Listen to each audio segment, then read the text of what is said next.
오늘은 이 마음 지키기라는 이 제목을 가지고 함께 하나님의 말씀을 나누도록 하겠습니다.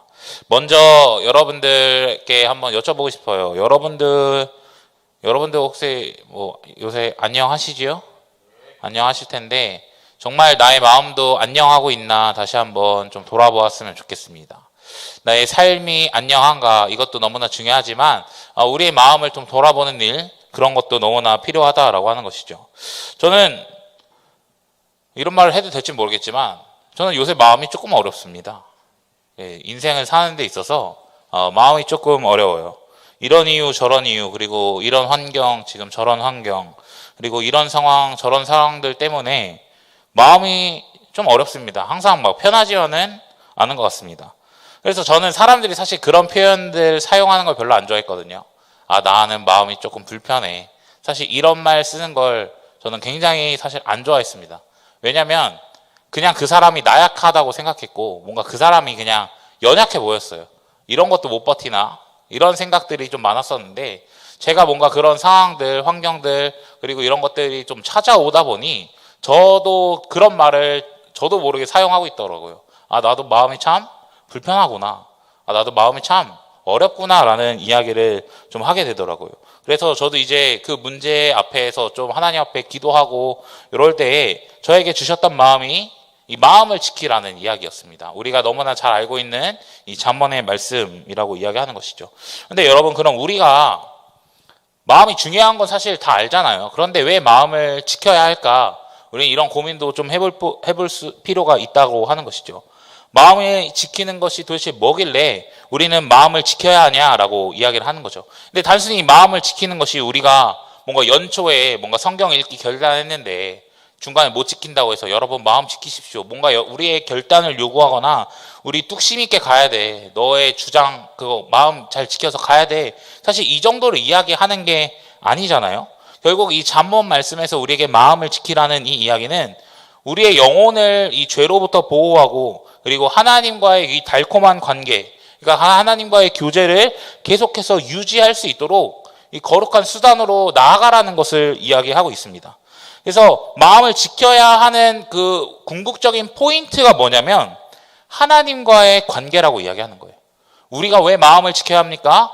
하나님과의 관계 안에서 온전할 수 있어야 하기 때문에 우리의 마음을 지키라고 이야기하는 것입니다. 이 내용은 이 존 플라벨의 마음 지키기라는 책에서 가져온 정의거든요. 그래서 우리가 마음을 지켜야 하는 이유, 하나님과의 관계라는 것을 먼저 인식하셨으면 좋겠습니다. 그래서 잠언 4장 23절 오늘 말씀에 우리에게 마음을 지키라고 이야기하고 또한 생명의 근원이 이 마음을 지키는 것에서 나온다고 이야기하는데 우리가 마음을 지키고 또 보호하고 또 우리의 마음을 가꾸는 것이 하나님과의 관계 안에서 결국에 그분의 뜻대로 살아갈 수 있기 때문에 그렇습니다. 단순히 나와 하나님과의 관계, 그것도 중요하지만 더 나아가 우리는 삶을 살아가야 되잖아요. 그럼 우리가 이 땅에서 살아가는 그 삶의 태도와 모습들, 그런 모습들, 하나님의 뜻대로 살아가는 모습들이 우리 삶에 나타나고 또 드러나야 하기 때문에 라고 이야기를 하는 것입니다. 그럼 우리가 만약에 하나님의 이 마음을 관리하지 못하고 또 마음이 막 뭉가지고 막 안 좋아지고 막 이러면 어떤 모습이 되는 것일까요? 하나님의 뜻대로 살아가지 못하는 모습들이 우리의 삶 속에 나타날 것이다 라고 이야기하는 것이죠. 더 나아가 궁극적으로는 아마 우리와 또 하나님과의 관계도 멀어지게 될 것입니다. 여러분, 고대 사회에서 이 마음이라는 영역은요, 단순히 한 사람의 뭔가 이성만을 이야기하거나 또한 감정만을 이야기하거나 아니면 심장으로서의 이 단어만 사실 이야기하는 것이 아니라 통합적으로 이야기합니다. 그러니까 한 사람의 전 존재를 이 마음이라는 단어로 우리는 표현할 수 있다라고 하시죠. 그래서 이 마음의 상태는 우리가 외적으로도 드러날 수 있다는 것을 생각해 볼 수 있다는 것입니다. 일반화할 수 없지만 막 기쁘고 뭔가 즐거운 사람들은 그 행동과 모습에서 어쨌든 그 텐션이 드러나게 되고 또한 우울하고 뭔가 침체되어 있고 또 그런 마음의 상태에 있는 사람은 그런 말과 행동과 모습 속에서 그런 모습들이 나타날 수 있다라고 이야기를 한다라고 하는 것입니다. 저희 요새 유명한 책 중에 이 기분이 태도가 되지 말자라는 책이 있습니다. 그러니까 우리의 기분대로 뭔가 내가 태도를 취하고 우리의 감정대로 뭔가 태도를 취하지 말자, 뭔가 이런 이야기죠. 거기서도 분명히 나를 다스리고 또 돌아보는 영역을 이야기합니다. 그래서 원리는 같죠. 그러니까 우리의 마음의 영역, 우리의 마음의 상태는 외적으로 드러난다라는 것을, 그리고 행동으로 드러난다는 것을 우리에게 이야기해주고 있는 것입니다. 그래서 성경에 여러분 많은 인물들도 마음을 지켜야 하는 그 상황에서 지키지 못한 자들이 굉장히 많이 있어요. 그래서 그 마음을 지키지 못하니까 어떻게 되죠? 이 관계, 이 하나님과의 관계가 무너질 뿐만 아니라, 그리고 그 마음이 안 좋은 그런 삐뚤은 모습이 자신의 삶과 자신의 행동 속에서 나타나는 것을 우리는 확인해 볼 수 있다라고 하는 것입니다. 여러분, 구약에 보면 이 가인과 아벨의 이야기가 나옵니다. 우리 너무나 잘 알고 있는 이야기죠. 하나님께서 아벨과 그의 제사는 받으시고 가인과 그의 제물은 받지 않으십니다. 그래서 가인의 마음의 상태가 어떻게 되죠? 화가 나게 되죠. 화가. 왜 나는 안 받지? 왜 내 제사는 받지 않으신가? 라면서 화가 납니다. 근데 이때 이 가인은 마음을 지킬 수 있었어야 됐어요. 자신의 마음을 다스릴 수 있었어야 됐습니다. 그런데 이 사람은 어떻게 했습니까? 마음을 다스리지 못했다라고 이야기하는 것이죠. 창세기 4장 7절 말씀을 공동번역으로 보시면 제가 한번 읽어드릴게요. 하나님께서 가인에게 이야기하는 것입니다. 네가 잘했다면 왜 얼굴을 쳐들지 못하느냐? 그러나 내가 만일 마음을 잘못 먹었다면 죄가 내 문 앞에서 도사리고 앉아 너를 노릴 것이다. 그러므로 너는 죄의 굴레를 쓰여야 한다라고 이야기하고 있습니다. 7절 자체는 사실 난해 구절이거든요. 성경 안에서 난해 구절인데, 우리가 적어도 알 수 있는 것은 무엇이냐면 가인의 마음은 지금 흔들리는 상태였고, 그리고 그로 인해 지금 죄가 자신을 덮치려고 했던 이 상황이라고 하는 거예요. 그때 하나님께서 뭐라고 이야기하냐면 마음을 지키라고 이야기를 하는 것입니다. 그런데 마음을 지켰을까요? 못 지켰을까요? 우리가 너무나 잘 알고 있다시피 마음을 지키지 못했습니다. 그래서 그 행동이, 그 마음의 모습이 어떻게 나타날까요? 살인이라는 모습으로 나타나고 드러나게 된다는 것입니다. 한 가지 더 예로 들려면 가룟 유다도 좀 대표적인 예로 들 수 있을 것 같아요. 요한복음 13장 2절 말씀에 보시면 마귀가 이 유다의 마음을 공격하게 됩니다. 어디를 공격한다고요? 마음을 공격해요. 그러면 이 마음 속에서 어쨌든 이 마귀의 생각과 마귀의 이 마음들이 계속해서 불쑥불쑥 올라온다라는 것을 알 수 있습니다. 그런데 여기서 마음을 지키면 좋았겠지만 그렇지 못했다라고 하는 것이죠. 결국 마귀에게 마음이 뺏긴 대로 그 사람의 마음의 상태가 행동으로 나타나고 드러나는 것을 우리는 알 수 있습니다. 그래서 결국에 가인도 마찬가지고 아벨도 마찬가지고 이 죄의 영역이나 또 하나님과의 관계가 멀어지는 이 영역들을 우리는 살펴볼 수 있다는 것이죠. 우리가 이 인생을 여러분 살아가면서 수많은 이유, 또 다양한 이유로 우리의 마음은 공격을 받습니다. 뭐 사단이 공격을 하든, 아니면 상황과 환경에 무너지는 우리의 마음이든, 아니면 누군가의 말로 상처를 받든, 아니면 뭐 어떤 일에 대해서 마음이 붕 뜨게 되든, 우리의 마음이 좀 온전하지 못할 때, 그리고 우리의 마음을 지키지 못하는 그런 순간들이 분명히 찾아온다라고 하는 것이죠. 근데 우리가 그 마음의 상태 속에서 그 마음을 지키지 못한다면 우리의 행동의 삶의 모습 속에선 아마 점점 더 부정적인 모습, 그리고 이 옳지 못하는 태도나 이 행동이 나올 것이고, 그리고 나도 모르는 사이에 나는 예배도 잘 드리고 뭔가 말씀도 잘 보고 있었던 것 같고 나는 그냥 평소처럼 생활했다고 생각했었는데 나도 모르게 어느 순간 이 하나님과의 관계는 점점 멀어지고 있을 수도 있다라고 이야기할 수 있다는 것입니다. 그래서 저희가 뭐 다 교회를 다니니까 교회 사역으로 좀 예를 들어보자면, 그리고 우리가 한 가지 더 나타나는 문제점들이 하나 있다면 그게 뭐냐면, 그렇게 마음을 지키지 못하고 또 행동하는 그 모습이 어떤 모습이 되냐면 형식주의가 된다는 거예요. 형식주의. 우리의 마음에 이 형식적인 이 모습들, 그리고 그것이 태도로 나타나게 된다는 것입니다. 그래서 해야 하니까 단순히 하는 거고, 우리의 뭔가 마음과 우리의 전심을 다해서 하는 것이 아니라 해야 하니까 하고, 마음이 없어졌는데도 불구하고 그냥 행하고 그냥 버티고 있는 느낌들이 많이 들 수 있다고 하는 것이죠. 우리 교회 사역으로 예를 들면, 우리도 뭐 이 교회를 다니면서 누군가와 또 트러블이 나고 또 감정의 어려움이나 또 상처를 받을 때도 분명히 있습니다. 그때 마음을 사실 지키는 것이 너무나 중요하죠. 근데 마음을 돌보고 또 뭔가 이 마음을 풀어내고 또 뭐 관계를 어쨌든 개선하거나 이런 모습들이 우리 안에 필요할 수 있는데, 마음이 불편한 상태로 우리가 머물러 있거나 그렇게 계속해서 행동하게 되면 뭔가 사역은 해야 되니까, 일은 해야 하니까 일은 합니다. 내가 그 사람과의 뭔가 관계에 문제가 있고 공동체와의 관계가 문제가 있어도 일은 해요. 하지만 그런 모습들은 하나님께서 기뻐하시지 않는 모습이라고 이야기할 수 있다는 것입니다. 마음은 이미 나누어져 있는데 의무적으로 이 행하는 것은 우리에게 결코 유익이 되지 않는다라고 이야기하는 것이죠. 여러분, 성경은 두 마음으로 나뉘는 것을 죄라고 이야기합니다. 그리고 모든 일을 사실 죽게 하듯 하라고 우리에게 이야기하죠. 그런데 마음이 없이 이미 내 마음이 떠났고 트러블로 인해 마음을 지키지 못했고 마음을 떠나보내면서 형식적으로 우리가 사역하고 형식적으로 아마 일을 하고 형식적으로 관계를 맺는다면 우리는 그냥 의무만 했던 사람이지 무언가 세심하게 주님의 마음대로 사실 사역했다고 생각해 볼 수 없다라고 하는 것이죠. 근데 하나님은 그런 사람들을 용납하지 않으신다고 하는 것입니다. 왜일까요? 우리가 믿는 하나님은 어디를 보시는 하나님일까요? 마음을 보시는 하나님이기 때문에 그렇습니다.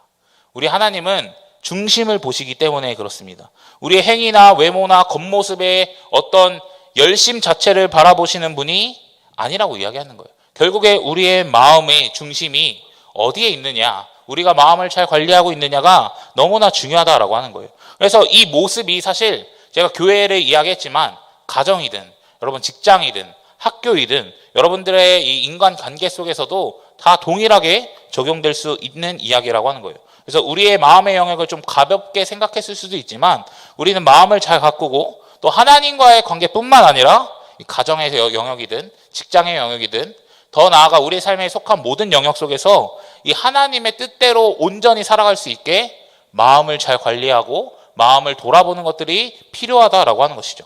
그러면 우리는 어떻게 마음을 지킬 수 있을까요? 제가 아까 인용했던 이 존 플라벨의 마음 지키기라는 책은 6단계로 이야기합니다. 그런데 저는 크게 2가지로 좀 나눠볼 수 있을 것 같아요. 그 내용을. 첫 번째는 뭐냐면 우리의 마음의 상태를 자주 관찰하는 것입니다. 그러니까 나의 마음의 상태를 돌아볼 수 있어야 된다는 거예요. 여러분, 어떤 문제나 트러블이나 이벤트가 생겼을 때 어쨌든 우리의 마음이 지치고 어려워지는 것 아니겠습니까? 이 상황 속에서 나의 마음 그리고 나의 감정 이것들을 솔직하게 되뇌어보고 또 돌아보라고 이야기하는 거예요. 그래서 내 마음과 감정에 집중하고 좀 돌아볼 수 있는 우리의 마음이 되어야 된다는 것입니다. 여러분, 만약에 우리가 발에 가시 하나 박혔다고 생각해 볼게요. 발에 가시 하나 박히면 그 상태로 양말 신고 그 상태로 운동화 신으면서 그 상태로 걸어 다니는 사람 있나요? 그런 사람 있으면 좀 나와보세요. 아마 그런 사람 없을 것입니다. 그 작은 가시가 발에 걸리적거리고 그 작은 가시가 내 걸음을 불편하게 하고 힘들게 하고 아프게 하니까 우리는 그 가시를, 그 작은 가시를 빼내려고 노력할 거예요. 다시 양말을 신었어도 양말을 벗을 것이고 신발을 신다가도 벗을 것이고 걷다가도 아프니까 불편하니까 벗어서 그 가시를 제거할 것입니다. 그런데 우리의 마음의 영역에서는 그 작은 가시 하나가 들어왔을 때 우리는 지나갈 때가 너무 많이 있다는 거예요. 아니면 큰 대못이 박힐 때에도 그냥 지나가고 그냥 넘어가고 그냥 이 순간이 지나갔다는 그 이유만으로 우리의 마음을 돌보거나 신경 쓰는 것이 아니라 그냥 넘어갈 때가 너무나 많이 있다고 이야기하는 것이죠. 최근에 넷플릭스의 이 정신병동에도 아침이 와요라는 이 드라마를 했습니다. 근데 거기서 박보영 친구로 나오는 그 인물이 있어요. 송유찬이라는 인물이 나오게 되는데 이 사람이 어떤 사람이냐면 좋은 대학도 나오고 직장도 좋은 직장을 다니고 그 다음에 능력도 굉장히 많아서 회사에서도 좀 일도 많이 시키고 막 이랬던 사람이에요. 어쨌든 일도 잘하는 능력 있는 사람입니다. 그런데 이 사람이 공황 장애를 겪습니다. 근데 왜 공황을 겪냐 보니까 일도 잘하고 능력도 있으니까 이 일이 다 이 사람한테 올리는 거예요. 막 카톡이 수없이 울리고 모든 일, 연락들 다 이 사람한테 오게 되는 거예요. 그러면서 그런 일들을 통해서 이 사람의 마음이 어려워지고 부담들이 계속해서 생겨나는 것입니다. 단순히 일이 많아져서 뭐 그것도 있겠지만 이 마음의 어려움, 자신이 어쨌든 이게 불편한 상황인데도 불구하고 그 마음을 관리해주고 또 이야기해주고 아니면 그 상황을 바꿔보려고 했었어야 되는데 아무 말 안 하고 그 사람이 다 받아요. 다 받다 보니 어느 순간 자신의 화장실에서 정말 그 공황에 뭐 저는 이제 그런 적이 없어서 뭐 잘 느낌을 모르지만 정말 숨을 헐떡이고 마음이 어려워하고 그래서 결국엔 그 마음의 병을 얻게 되는 그런 이야기들을 우리는 바라볼 수 있습니다. 그러니까 이 사람이 자신의 마음과 감정에 집중하지 못했어요. 그리고 나서 결말에는 다시 한번 집중하는 모습이 나오지만 그때의 마음을 돌보지 못했으니 이런 어려움과 마음의 아픔들이 생겨났다는 것을 우리는 생각해 볼 수 있습니다. 또 하나의 이야기가 나오는데 중학생 딸을 둔 엄마가 있어요. 근데 이 엄마가, 그러니까 자기 딸이 학교 폭력을 당하거든요. 학교 폭력을 당하는데 그 엄마가 막 용서해줘 막 이렇게 이야기할 때 굉장히 단호하게 안 된다고, 어떻게 그렇게 이야기할 수 있냐고 막 이러면서 딱 잘라내요. 근데 몇 컷이 지나고 나서 이 슈퍼에서, 마트죠, 마트에서 만나게 되는데 이 엄마가 가서 엄청 아양을 떱니다. 누구 엄마 나도 그 카톡방에 넣어줘 막 이렇게 이야기해요. 자기 학교 폭력을, 자기 아이를 괴롭혔던 그 엄마한테 그때는 딱 잘라서 말했지만 지금은 뭔가 가서 아양을 떨고 있어요. 근데 왜 이런 현상과 왜 이런 모습이 나타났을까요? 그 사람이 우울증이었던 거예요. 그러면서 입원을 하면서 치료를 받게 되는데 어떤 치료를 받게 되냐면 자서전을 쓰는 일을 합니다. 그러니까 자신의 인생을 좀 돌아보는 것을 하는 거죠. 근데 뭔가 사건 중심이 아니라 자신의 마음, 자신의 감정 중심으로 이 의사가 써보라고 이야기해요. 후에 이것을 쓰고 의사와 면담을 하면서 잘 써오셨네요 이렇게 이야기하고요. 글을 읽어보면서 자신의 부정적인 감정에 이 노란색 형광펜으로 색칠을 해보세요 라고 이야기합니다. 근데 이제 인생의, 뭔가 자신의 인생의 초반 부분에서는 이 밑줄 치는 것이 거의 없었어요. 그런데 자신이 애를 낳고 또 결혼을 하고 애를 낳고 이 일을 바쁘게 하는 워킹맘이었기 때문에 바쁘게 하는 그 모든 상황 속에서 자신은 마음이 사실 어려웠는데, 이미 예전부터 마음이 힘들고 어려웠는데 자신의 마음을 돌보지 못했던 그런 모습들이 나타나는 것을 바라볼 수 있습니다. 그래서 그 인생의 후반에는, 지금까지 오는 인생의 후반에는 그 노란색 줄이 너무나 많이 그어져 있는 거예요. 그런데 그분은 그것을 알아챘을까요? 못 알아챘을까요? 그 전까지 내가 마음이 아픈지, 내가 마음이 힘들었는지, 내가 마음이 병들었는지 알 수 없었다라고 하는 것입니다. 여러분, 지금의 우리 인생 속에서도 이렇게 노란불이 사실 계속해서 들어올 수도 있다라고 하는 거예요. 내 마음 속에서 지금 노란불이 깜빡깜빡 거린다면 여러분, 그 상태를 이제는 우리는 방치하면 안 된다고 이야기하는 것입니다. 여러분, 우리가 마음 지키는 것이 굉장히 어렵고, 그리고 그 순간에만 지나가면 뭔가 괜찮다고 생각하는 모습들이 많이 있는데, 우리의 삶에 계속해서 노란불이 들어오고 있는지 계속해서 점검해 줄 필요가 있다라고 하는 것입니다. 그래서 자신을 돌아보라는 것이 여러분, 단순히 뭐 인간의적으로 뭔가 자기애나 아니면 자기 연민으로 여러분 나아가라고 이야기하는 것이 아닙니다. 나 불쌍해, 나 힘들어, 그러니까 나 공감받아야 돼, 나 위로받아야 돼 라고 이야기하는 것이 아니에요. 단순히 우울증 걸리지 않도록 여러분 나를 돌아보세요 라고 이야기하는 것이 아닙니다. 무릇 지킬 만한 것 중에 내 마음을 지키라는 것은 결국에 영적인 우리의 마음의 상태를 온전히 돌아볼 수 있어야 하는 것을 이야기하기 때문에 그렇습니다. 그러기에 우리의 마음, 우리의 상황, 우리의 삶을 돌아보고 우리의 마음과 우리의 행동과 우리의 삶의 태도를 점검할 수 있어야 된다는 것이죠. 여러분, 우리가 결국에 마음을 지키지 못하면 아마 우리의 모습은 죄로 나아가고 있을 것입니다. 그리고 우리가 계속해서 마음이 멀어진다면 하나님과의 관계, 하나님과의 교제가 점점 더 멀어지고 있을 것입니다. 그리고 나의 사역이, 나의 직장에서의 모습이 점점 더 형식적인 모습, 그냥 해야 하니까 하는 모습으로 변할 수 있다라고 하는 거예요. 이런 증상들이 보이면 우리는 인식할 수 있어야 됩니다. 지금 내 마음에 노란불이 들어오고 있구나. 지금 내 마음이 건강하지는 않는구나. 지금 내가 느끼지 못하고 내가 인식하지 못했었는데 분명히 나의 마음과 나의 이 삶 속에는 어려움이 지금 찾아오고 있구나.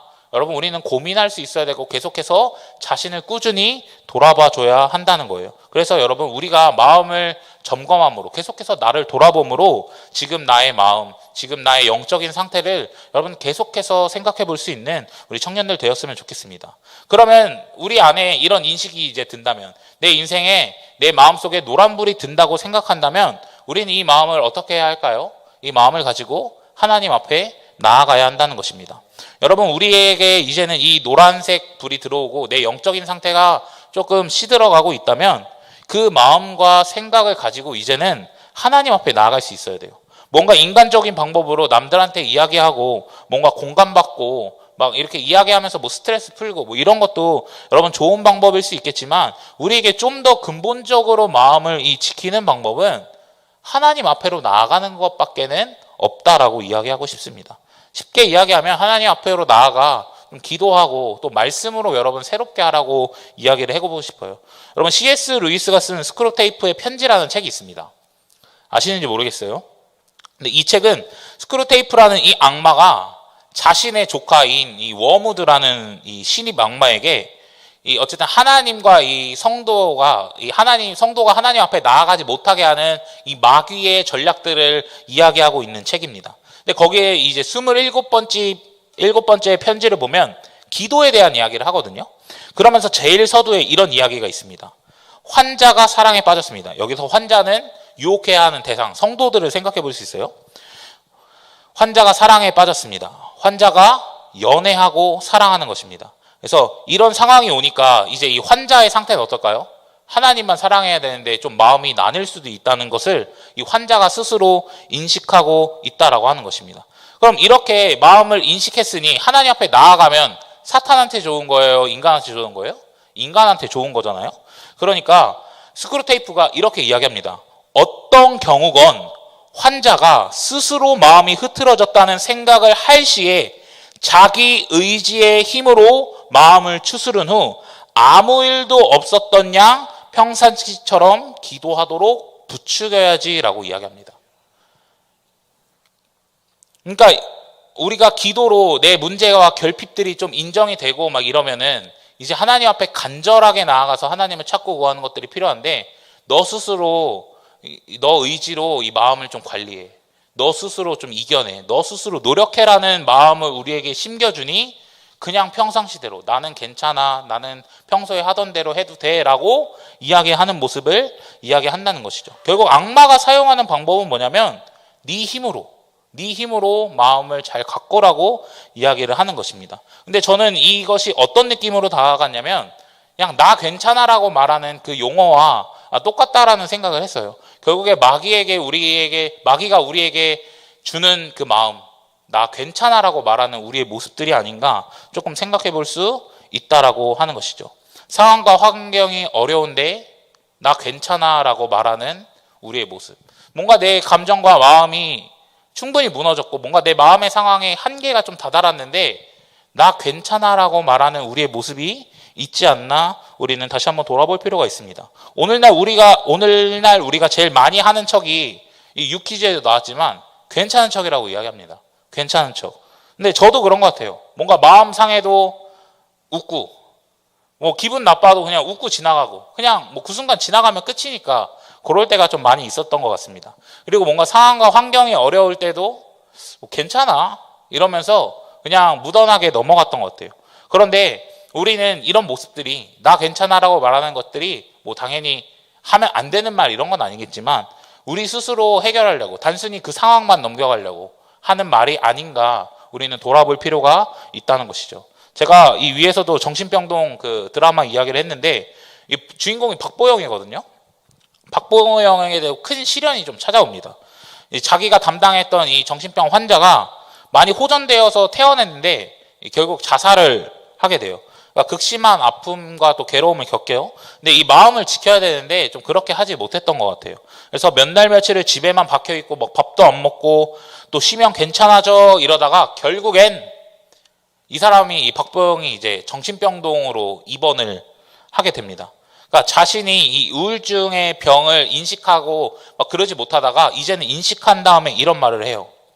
사람들이 나한테 괜찮냐고 물어봐. 그러니까 그 사건이 일어났을 때 사람들이 계속 너 괜찮아? 너가 잘 돌보던 환자였는데 괜찮아? 이렇게 물어보거든요. 근데 그 박보영이 사람들이 나 괜찮냐고 계속 물어봐. 나 안 괜찮은데 괜찮냐고 계속 물어봐 라고 이야기하는 모습들이 있어요. 그러면서 이 눈물을 흘리는 장면이 있거든요.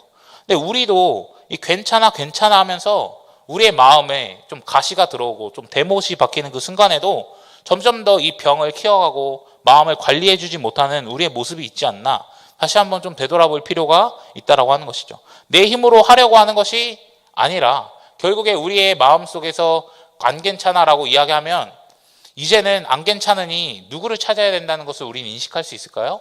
결국 하나님을 찾아야 된다는 것을 온전히 인식할 수 있다는 것입니다. 그래서 내 마음과 내 감정을 돌아보고 내 문제를 인식했다면 내 힘과 내 능력으로 어떻게든 괜찮아라고 이야기하면서 넘어가고 막 내 스스로 해결하려고 하는 것이 아니라 하나님 앞에 나아가야 하는 것을 여러분 우리는 꼭 기억하셨으면 좋겠습니다.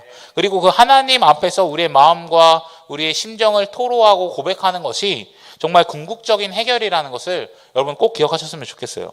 저는 엘리야 이야기를 여러분들이 좀 기억하셨으면 좋겠거든요. 엘리야 굉장히 영적으로 대단한 인물이고 또 큰 놀라운 일을 행한 사람인데, 그 엘리야가 바알과 이 아세라와 이 섬기는 자들과 싸운 후에 이 이세벨이라는 사람에게 협박을 당하잖아요. 죽이겠다는 협박을 당합니다. 근데 이 두려워서 로뎀나무 아래로 숨어버리는 이 엘리야의 모습을 우리는 발견할 수 있어요. 그런데 숨어서 혼자 끙끙거리는 것이 아니라 기도합니다. 근데 이 기도의 내용 자체는 죽여달라고 이야기해요. 나 죽여주세요 이렇게 이야기하는데, 정말 죽여달라고 기도하는 걸까요? 아니죠. 하나님, 저 그만큼 힘들어요. 저 그만큼 어려워요. 제 마음이 그만큼 무너졌습니다라고 사실 이야기하는 거잖아요. 뭐 내용 자체는 죽음일 수 있지만 결국에 하나님을 향한 간구와 탄원과 호소라고 우리는 이야기해 볼 수 있다라고 하는 것이에요. 저는 이 장면에서 어쨌든 주목하고 싶은 건, 자신의 마음에 두려움이 찾아오고 자신의 마음을 지킬 수 없는 그 순간이 찾아왔을 때 하나님 앞에 나아갔던 것이 중요한 포인트라고 생각합니다. 분명히 도망치기도 했어요. 자신의 사명의 자리를 도망치기도 했고 그냥 자신의 몸을 안전하게 피하기도 했습니다. 그러나 중요했던 건 뭐냐면 하나님 앞에 나아갔다는 것 자체가 중요하다고 생각할 수 있다는 거예요. 그것이 그의 의도가 아니었던 하나님 앞에 있었다고 하는 것입니다. 그리고 그 기도를 하고 잠드는데 천사가 2번이나 찾아와요. 그러면서 막 먹을 것도 챙겨주고 막 이럽니다. 그리고 이것도 하나님의 도움이라고 할 수 있죠. 그러면서 엘리야가 이 호렙산까지, 그러니까 시내산, 모세가 있었던 그 시내산까지 가게 됩니다. 근데 거기서도 하나님의 2번의 질문이 나타나요. 네가 어찌하여 여기 있느냐라고 하나님께서 2번이나 물어보십니다. 근데 2번의 질문 앞에 2번의 같은 대답을 해요. 결국의 내용은 이겁니다. 제 생명을 빼앗으려고 합니다. 사람들이 제 생명을 빼앗으려고. 그러니까 여전히 이 마음에 뭐가 있는 거예요? 두려움의 마음, 그리고 자신의 생명이 잃어버릴까 봐의 두려움의 마음, 또 홀로 남아있다는 그 두려움의 마음들이 계속해서 남아있다라고 하는 것이죠. 그런데 그렇게 마음을 지키지 못했던 엘리야에게 하나님께서는 한 번 더 은혜를 베푸시는 모습을 우리는 발견할 수 있다라고 하는 것입니다. 그 내용을 좀 요약해서 이야기하면 하나님께서 엘리야에게 너의 자리로 돌아가라고 이야기합니다. 너가 있던 곳으로 다시 돌아가. 그리고 뭐 왕을 세우고 선지자를 세워. 더 나아가 이스라엘 가운데 바알에게 무릎 꿇지 않는 7,000명을 내가 남겨놨어 라고 이야기를 하죠. 그러니까 결국에 무엇입니까? 너가 두려워할 필요 없고 그 너가 세운 왕 선지자들이 칼로 너를 보호해주고 또 이렇게 이야기해주고 너는 결코 혼자가 아니야 라는 것을 엘리야에게 이야기해준다라고 하는 거예요.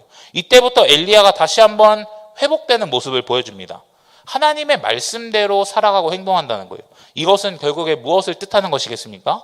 다시 한번 그의 마음이 회복되었다는 것을 이야기할 수 있고 다시 한번 사역의 자리, 사명의 자리로 돌아갔다라는 것을 이야기할 수 있다는 것입니다. 여러분, 그의 마음이 어디서 회복됐습니까? 그의 흔들리고 그의 두려웠던 이 마음이 어디서 회복된 것입니까? 하나님 앞에서 회복되었다는 것을 우리는 기억해야 한다는 것입니다. 아마 엘리야가 하나님 앞에 있지 않고 아마 하나님의 이 개입하심도 없었다면 그는 하나님과의 관계가 아마 점점 더 멀어졌을 수도 있다는 거예요. 그리고 마음이 흔들리고 요동치는 것처럼 하나님과의 관계도 점점 더 요동칠 것입니다. 그러나 하나님 앞에 나아갔고 그 기도가 원망이든 탄식이든 어떤 모습이든 간에 하나님 앞에 간구하고 엎드리니 마음을 지킬 수 있었다라고 이야기하는 것이죠. 그렇다면 우리의 삶에 나타나는 이 어려움의 문제 속에서도 동일합니다. 우리의 마음을 내 스스로, 내 힘으로, 내 능력으로 하는 것이 아니라 하나님 앞에 나아가는 것이 최고의 지혜의 방법임을 여러분들 꼭 기억하셨으면 좋겠습니다. 그래서 하나님과의 관계를 먼저는 회복할 수 있는, 그리고 내가 어렵다고 힘들다고 인정하며 하나님 앞에 나아갈 때에 다시 한번 그 관계를 회복하고 뭔가 이 마음이 삐뚤어져서 계속해서 죄의 영역으로 나아갔던 모습들이 있다면 다시 한번 회복하고, 이 마음이 삐뚤어져서 하나님과의 관계가 멀어졌던 우리의 모습들이 있다면 다시 한번 회복하고, 이 마음이 삐뚤어져서 내가 형식적인 모습, 내가 그냥 의무적인 모습으로 살아갔던 나의 모습들이 있다면 다시 한번 회복함으로 말미암아 이 마음을 지킬 수 있는 우리 청년들 되기를 예수님의 이름으로 간절히 부탁드립니다. 그리고 그분 앞에 나아갈 때에 우리의 마음에 하나님 주시는 샬롬, 그 평강의 은혜를 경험할 수 있다는 것입니다. 그리고 한 가지 더 권면드리고 싶은 것은 기도하는 것도 중요하지만 이 말씀 앞에 좀 서라고 말씀드리고 싶어요. 오늘 본문 앞절에 보면 이런 말씀들이 있는데 20절, 21절, 22절 말씀해 보시면 이런 말씀들이 있습니다. 내 아들아, 내 말에서 주의하며 내가 말하는 것에 내 귀를 기울이라. 그것을 내 눈에서 떠나게 하지 말며 내 마음속에 지키라. 그것은 얻는 자에게 생명이 되며 그의 온 육체의 건강이 됨이니라 라고 이야기하고 있습니다. 여러분, 잠언 4장은 아버지가 아들에게 하는 말이거든요. 그러니까 내 말을 주의하고 귀 기울이라고 이야기하는 것입니다. 근데 도대체 그 내 말을 귀 기울이고 기억해야 되는 것들은 무엇일까요? 이 말씀이라고 이야기하는 거예요. 결국에 말씀을 떠나지 말라고 이야기하고 말씀을 지키는 것이 우리의 생명이 된다고 이야기를 해주고 있습니다. 존 플라벨도 이런 말을 했어요. 하나님의 말씀에 있는 모든 것, 즉 말씀의 명령, 약속, 위협 안에 당신 안에 있는 모든 것, 즉 당신의 지각, 기억, 양심과 감정 등이 거하게 하십시오. 그러면 말씀이 당신의 마음을 보호할 것입니다. 이렇게 이야기합니다. 그래서 우리가 삶에서 실족하는 이유는 말씀을 붙잡지 못하기 때문에 실족하고 넘어지는 영역들이 너무나 많이 있다는 거예요. 그러니 말씀을 붙들라고 이야기하는 것입니다. 저도 개인적으로 좀 그런 비슷한 경험을 이번 주에 했던 것 같아요. 저는 이번 주에 한 주간 어쨌든 하나님 앞에 좀 제 스스로 많이 나아갔던 시간이었거든요. 그러면서 제가 뭔가 마음이 어렵거나 이런 힘든 상황들이 찾아왔을 때 제가 묵상한 말씀들이 막 떠오르더라고요. 그게 제 마음을 보호하고 또 지켜준다는 게 저는 확실하게 느껴졌습니다. 제가 이번 주에 제 의지와는 좀 다르게 이 큰 돈은 아니지만 돈을 지출하게 될 일들이 생겼어요. 근데 그렇게 내 의지가 아니니 내 돈이 지출되고 막 이럴 때 제 사실 저의 원래 모습을 저는 아니까 이랬으면 막 짜증내고 뭐 이러면서 했던 아마 이 부정적인 모습과 태도들이 나올 수 있는 상황에서 하나님께서 정말 저에게 말씀으로 내가 묵상한 것들로 보호하시는 게 정말 딱 느껴지더라고요. 그러면서 제 입에서 나왔던 건 결국에 불평이나 그런 태도가 아니라 좀 감사하는 마음이었습니다. 왜냐하면 결국 그 지출은 제가 의도하진 않았지만 결국에 하나님의 말씀대로 살 수 있었던 방법이었거든요. 아마 말씀이 없었으면 저는 불평하고 불만하고 부정적인 모습으로 나아갔겠지만 말씀이 깨닫게 하시고 또 나를 보호하시고 그것들의 음성을 또 들려주시니 그 모습들이 내 의도는 아니었지만 결국에는 감사함으로 좀 흘려보낼 수 있었던 시간이 되었다라고 하는 것이죠. 청년 여러분, 지금 여러분들의 마음은 어떠신지 다시 한번 여쭙고 싶습니다. 그리고 그 마음의 모습은 어떤 말과 또 어떤 행동과 어떤 모습으로 나타나고 있습니까? 더 나아가 하나님과의 관계, 혹여나 우리의 마음의 상태에 따라 하나님과의 관계, 하나님과의 친밀함, 그리고 죄의 영역으로 막 왔다 갔다 하는 우리의 모습이 있지 않나, 그리고 궁극적으로 하나님의 뜻대로 살고 있지 않나, 다시 한번 좀 고민해보고 돌아보는 시간이 되었으면 좋겠습니다. 여러분, 성경은 우리에게 마음이 중요하다고 이야기합니다. 그만큼 마음의 영역을 관리하는 일, 외모나 우리의 스펙을 쌓아가는 것보다 더 중요하게 이야기하는 것이 마음의 영역이라고 하는 거예요. 그래서 우리의 일상을 또 살아가는 이 모든 시간 속에 자신의 마음을 좀 주목할 수 있는 여러분들 되셨으면 좋겠습니다. 그래서 내 마음이 노란불이 들어올 때에 여러분 인식하실 수 있고 또 반응하실 수 있는 여러분들 되셨으면 좋겠고, 그때 괜찮아 그냥 이러면서 넘어가는 것이 아니라 좀 순수하게 정말 내 마음의 문제를 터놓으시고 말씀과 기도로 하나님 앞에 나아가시는 여러분들 되셨으면 좋겠습니다. 그리고 그것이 여러분 마음을 지키는 것이 생명의 근원이라고 이야기하잖아요. 그래서 그 하나님과의 바른 관계 속에서 다시 한번 하나님의 뜻대로 온전히 살아갈 수 있는 여러분들이 되시기를 예수님의 이름으로 간절히 부탁드립니다. 저희 함께 찬양하고 기도하도록 하겠습니다.